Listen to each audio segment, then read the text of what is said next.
लीजिए सुनिए मुंशी प्रेमचंद के लिखे कथा संग्रह मानसरोवर 3 की कहानी कौशल, मेरी यानी समीर गोस्वामी की आवाज में।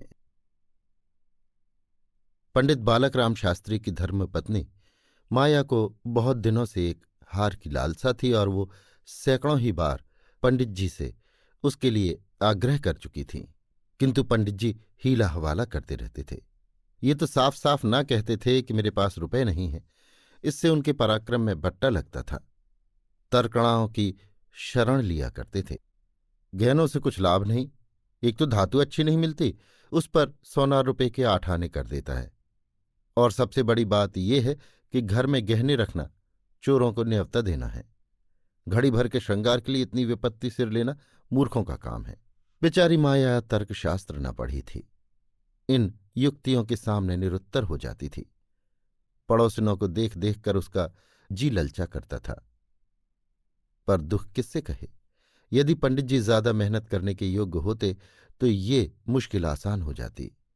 पर वे आलसी जीव थे, अधिकांश समय भोजन और विश्राम में व्यतीत किया करते थे। पत्नी जी की कटुक्तियां सुननी मंजूर थीं, लेकिन निद्रा की मात्रा में कमी न कर सकते थे। एक दिन पंडित जी पाठशाला से आए तो देखा कि माया के गले में सोने का हार विराज रहा है। हार की चमक से उसकी मुख ज्योति चमक उठी थी। उन्होंने उसे कभी इतनी सुंदरी न समझा था। पूछा, ये हार किसका है? माया बोली, पड़ोस में जो बाबू साहब रहा करते हैं उन्हीं की स्त्री का है। आज उनसे मिलने गई थी, ये हार देखा, बहुत पसंद आया, तुम्हें दिखाने के लिए पहनकर चली आई। बस ऐसा ही एक हार मुझे बनवा दो। पंडित जी, दूसरे की चीज नाहक मांग लाई, कहीं चोरी हो जाए तो हार बनवाना ही पड़े, ऊपर से बदनामी भी हो। माया, मैं तो ऐसा ही हार लूंगी, 20 तोले का है। पंडित जी, फिर वही जिद। माया, जब सभी पहनती हैं तो मैं ही क्यों न पहनूं? पंडित जी, सब कुएं में गिर पड़े तो तुम भी कुएं में गिर पड़ोगी। सोचो तो, इस वक्त इस हार के बनाने में 600 रुपये लगेंगे। अगर 1 रुपया प्रति सैकड़ा भी ब्याज रख लिया जाए तो 5 वर्ष में 600 के लगभग 1000 हो जाएंगे। लेकिन 5 वर्ष में तुम्हारा हार मुश्किल से 300 रुपये का रह जाएगा। इतना बड़ा नुकसान उठाकर हार पहनने में क्या सुख? ये हार वापस कर दो, भोजन करो और आराम से पड़ी रहो। ये कहते हुए पंडित जी बाहर चले गए। रात को एकाएक माया ने शोर मचाकर कहा, चोर चोर, हाय घर में चोर, मुझे घसीटे लिए जाते हैं। पंडित जी हक बकाकर उठे और बोले, कहाँ कहाँ, दौड़ो दौड़ो।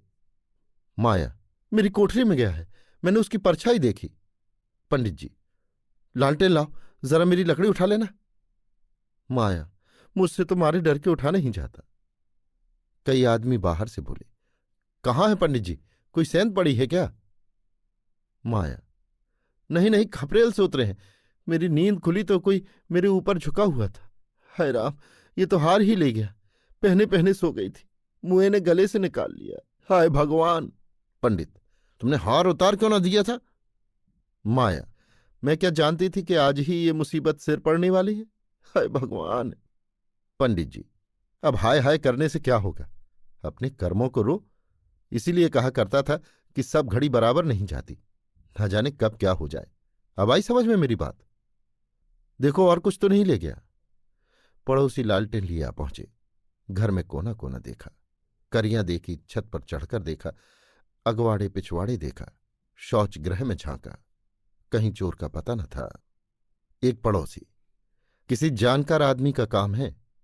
दूसरा पड़ोसी, बिना घर के भेदिए के कभी चोरी होती ही नहीं।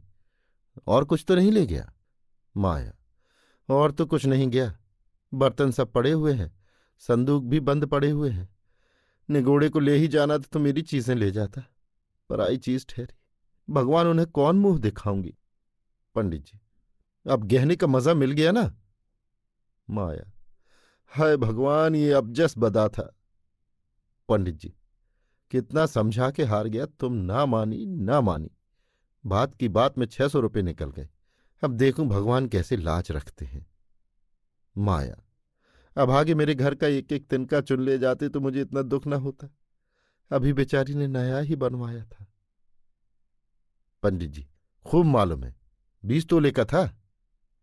माया, 20 ही तोले का तो कहती थी। पंडित जी, बधिया बैठ गई और क्या। माया, कह दूंगी घर में चोरी हो गई, क्या जान लेंगी? अब उनके लिए कोई चोरी थोड़े ही करने जाएगा। पंडित जी, तुम्हारे घर से चीज गई, तुम्हें देनी पड़ेगी। उन्हें इससे क्या प्रयोजन कि चोर ले गया या तुमने उठा के रख दिया? पते आएंगी ही नहीं। माया, तो इतने रुपए कहां से आएंगे? पंडित जी, कहीं ना कहीं से तो आएंगे ही, नहीं तो लाज कैसे रहेगी? मगर की तुमने बड़ी भूल। माया, भगवान से मंगनी की चीज भी न देखी गई। मुझे काल ने घेरा था, नहीं तो घड़ी भर गले में डाल लेने से ऐसा कौन सा बड़ा सुख मिल गया।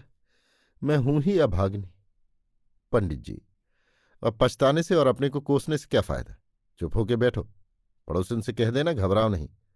तुम्हारी चीज जब तक न लौटा देंगे तब तक हमें चैन न आएगी। पंडित बालक राम को अब नित्य यही चिंता रहने लगी कि किसी तरह हार बने।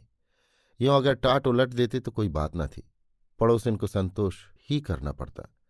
ब्राह्मण से डांड कौन लेता? किंतु पंडित जी ब्राह्मणत्व के गौरव को इतने सस्ते दामों न बेचना चाहते थे।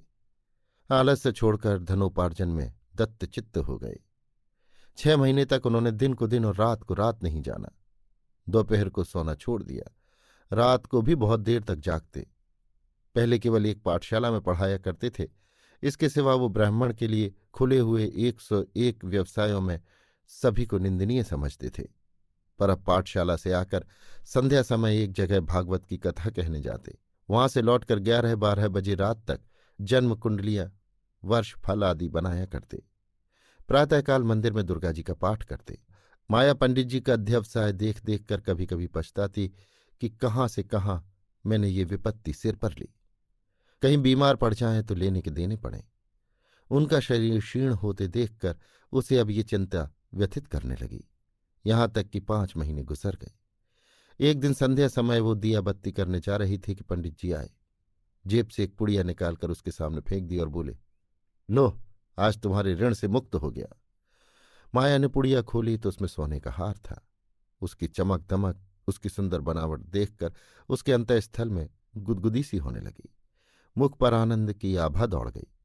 उसने कातर नेत्रों से देखकर पूछा, खुश होकर दे रहे हो या नाराज होकर? पंडित जी, इससे क्या मतलब? ऋण तो चुकाना ही पड़ेगा, चाहे खुशी से हो या नाखुशी से। माया, ये ऋण नहीं है। पंडित जी, और क्या है? बदला सही। माया, बदला भी नहीं है। पंडित जी, फिर क्या है? माया, तुम्हारी निशानी। पंडित जी, तो क्या ऋण के लिए दूसरा हार बनवाना पड़ेगा? माया, नहीं नहीं, वो हार चोरी नहीं गया था, मैंने झूठ मूठ शोर मचाया था। पंडित जी, सच? माया, हां, सच कहती हूं। पंडित जी, मेरी कसम? माया, तुम्हारे चरण छूकर कहती हूं। पंडित जी, तो तुमने मुझसे कौशल किया था? माया, हां। पंडित जी, तुम्हें मालूम है तुम्हारे कौशल का मुझे क्या मूल्य देना पड़ा? माया, क्या 600 रुपये से ऊपर? पंडित जी, बहुत ऊपर। इसके लिए मुझे अपने आत्म स्वातंत्र को बलिदान करना पड़ा है। अभी आप सुन रहे थे मुंशी प्रेमचंद के लिखे कथा संग्रह मानसरोवर 3 की कहानी कौशल, मेरी यानी समीर गोस्वामी की आवाज में।